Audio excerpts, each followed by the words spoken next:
Meron akong napuntahan na isa sa mga tagong destinasyon dito sa lugar ng Pilipinas. Ngunit sa dami ng mga bakasyonista ay tila hindi na siya tago sa ngayon. Ito ang Sagada Mountain Province. Isang once in a lifetime moment ang aming naranasan nitong mga nakaraan. Natuto akong sumiksik kahit hindi kasya.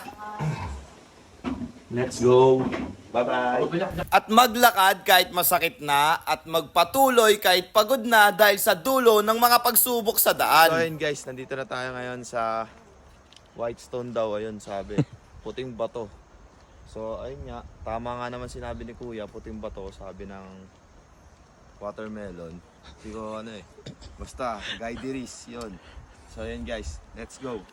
Isang bukang liwayway ang sasalubong sa atin. Handa ka bang makapanood kung paano namin uubusin ang 2 araw at isang gabi sa isang destinasyon na walang kapalit ang bawat segundo? Kaya ano pang hinihintay nyo? Tara! Let's guys go!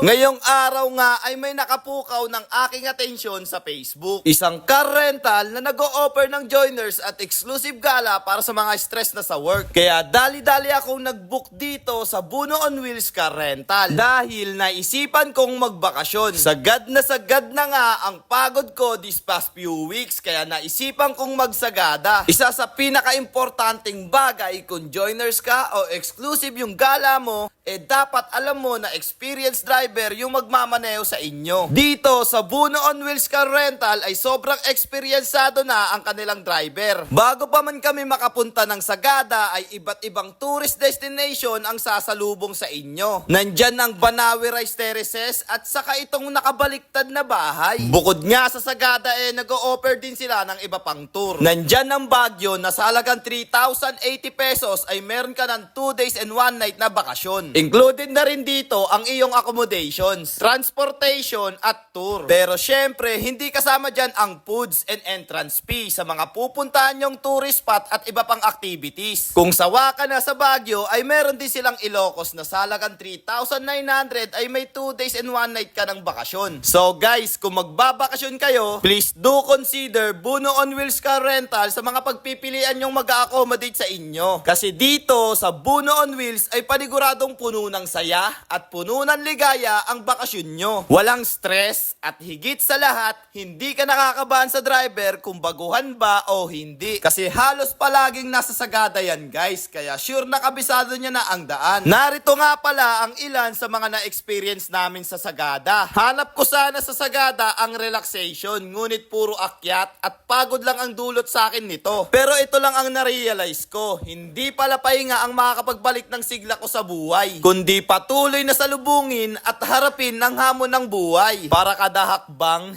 hingal at pawis na tutulo sa aking katawan ay higit pa sa triple ang lakas na maibigay ko. May pagpatuloy ko lang tong laban na sinimulan ko. Kaya sa mga taong patuloy na bumabangon sa pamilya nila ay hanga ako sa inyo. Tuloy lang. Balang araw ay magbubunga din ang mga tinanim mong buto. Pero habang inaantay mong sumilay ang iyong ipinunla, magbakasyon din tayo at humanap ng katahimikan sa lugar lang tayo lang ang may alam. Enjoyin mo lang ang biyahe kaysa sa mismong destinasyon. At ayun pa nga guys, kung nakaabot ka man sa video na ito, comment ka naman Ajak TV Sagada. At mamimili ako ng 5 person na mabibigyan ko ng GCash. At huwag kayo maingay guys ha. Sa atin lang ito para konti lang kayo manalo. Pero ayun nga, maraming salamat at tinapos nyo ang video na ito. Dun pa lang guys ay alam kong napakasolido nyo. Kaya maraming salamat ulit sa pagsama sa aking travel. So ayun lang guys, hanggang dito na lang at kita-kits na lang ulit sa next vlog. So again,